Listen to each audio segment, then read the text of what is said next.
Hello तो हम लोग सब कहते हैं एक दूसरे को ग्रीट करने के लिए, नमस्ते भी कहते हैं। नमस्ते का मतलब होता है आपके अंदर जो पाकीज़गी है उसके आगे मैं सर झुकाता हूँ। आई गिव यू रिस्पेक्ट, क्या आप मुझसे बड़े हो। सत श्री अकाल का मतलब है God is the ultimate truth. अस्सलाम वालेकुम का मतलब ये है कि खुदा आपको सलामत रखे, और वालेकुम सलाम का मतलब है कि खुदा आपको भी सलामत रखे। एक तरीका है कंसर्न दिखाने का, पूछने का कि भाई ठीक हो, खैरियत से हो। सबको नमस्कार, सबको नमस्कार।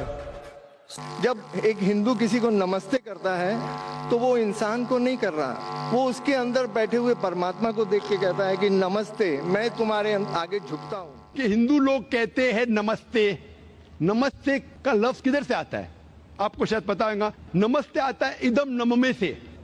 इदम नममे मतलब मैं आपके सामने झुकता हूं, मैं आपकी इबादत करता हूं, बराबर। इदम नममे आप कहना चाहते मैं आपके अंदर ईश्वर की इबादत करता हूं।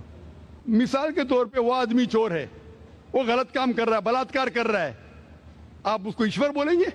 आप ईश्वर को इतना घटिया समझ गए? वो बलात्कार करने वाले इंसान को बोलते आप ईश्वर है। इससे भाईचारगी बढ़ेगी नहीं घटेगी। वो बलात्कार करने वाले को, वो चोर को, वो डाकू को मैं ईश्वर मान रहा हूं, उसके सामने झुक रहा हूं।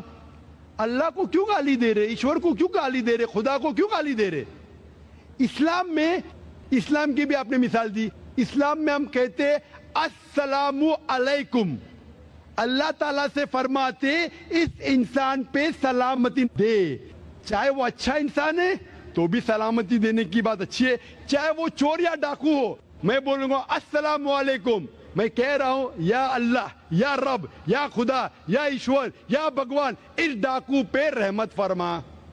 कुछ बुरी बात है ना? मैं अल्लाह को गाली दे रहा हूं, उसके लिए दुआ दे रहा हूं कि तू गलत काम छोड़ और सही रास्ते पे आ। अगर मैं उसको खुदा मानूंगा तो खुश हो जाएगा, वो और चोरी करेगा, वो और बलात्कार करेगा। कोई भी धर्म में ही नहीं सिखाता। ये धर्म के मानने वाले अपनी खुद की इजाज करते हैं, इसे कहते हैं इनोवेशन, बिदात। जिस तरीके से खुदा ने सिखाया है कि उसकी इबादत करे, उसी तरीके से हमें करना चाहिए। तब्दीली लाएंगे, हम समझ रहे हैं कि भाईचारा बढ़ेगा, भाईचारा नहीं बढ़ेगा, भाईचारा घटेगा। आपने मुझे शुरुआत में नमस्ते कहा। नमस्ते, नमस्ते के क्या मानी है भाई साहब, आप बोल सकते?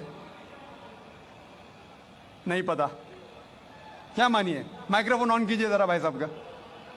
नमस्ते मतलब मैं सर झुका के मैं आपको नमन करता हूँ। हाँ, सर झुका के आप मुझे नमन करता हूँ। नमन करता हूँ, सर झुका के। सर झुका के मुझे नमन करना शिर्क है, हराम है, प्रोहिबिटेड है। आप मेरे सामने भी सर नहीं झुका सकते, चाहे आप मुझसे मोहब्बत करते हैं, चाहे आप मेरी इज्जत करते हैं, फिर भी आप मेरे सामने सर नहीं झुका सकते। सर झुकाना चाहिए तो सिर्फ खुदा के सामने, अल्लाह के सामने, और मैं खुदा नहीं हूं।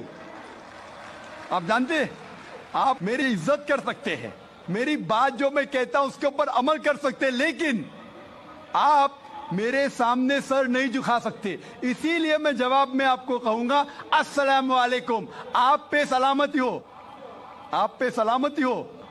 आप समझे ना? मैं आपके सामने झुक नहीं सकता हूं। ये सिर झुकेगा तो सिर्फ अल्लाह के सामने, सिर्फ खुदा के सामने।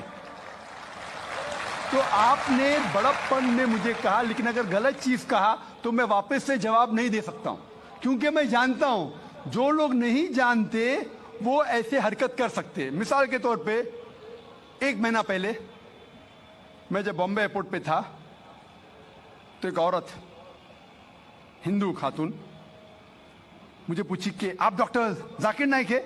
आयु डॉक्टर जाकिर नाइक? मैंने कहा जी। ओ, मैं आपका रोज प्रोग्राम देखती हूँ, मैं दुबई से 25 साल के बाद बम्बई में आ रही हूँ, 25 साल के बाद हिंदुस्तान में आ रही हूँ। उसकी सिर पे टिका था, हिंदू औरत थी, बोलती मैं आपके प्रोग्राम देखती हूँ और बहुत अल्हम्दुलिल्लाह तारीफ करने लगी। सारी तारीफ अल्लाह की है, मैं कुछ भी नहीं हूँ। और फिर कहने लगी कि मैं तुम्हारे पैर छूना चाहती हूँ। मैंने कहा कि ये गलत है, शिर्क है। तो बोले क्यों? वही जवाब मैंने दिया, आप जो भी कहो मैं आपकी बात मानूंगी। तो मैंने कहा आप कुरान मजीद पढ़िए, कुरान मजीद पढ़िए। اور اس کے اوپر عمل کیجئے. اور میں نے تقریر کی ہے similarities between Islam and Hinduism. اسلام اور ہندوازم میں یکسانیت، اور ثابت کیا ہے کہ ہندوازم میں بھی لکھا ہے کہ آپ صرف ایک ایشور کی عبادت کرنا چاہیے، جتنے رشی آنے والے ان میں ماننا چاہیے، اور محمد صلی اللہ علیہ وسلم میں بھی. تو آپ کو اگر قرآن اور ویدا پہ عمل کرنا چاہیے جو یکساں ہے، آپ کو ایک خدا میں ماننا پڑے گا اور آخری پیغمبر محمد صلی اللہ علیہ وسلم پر.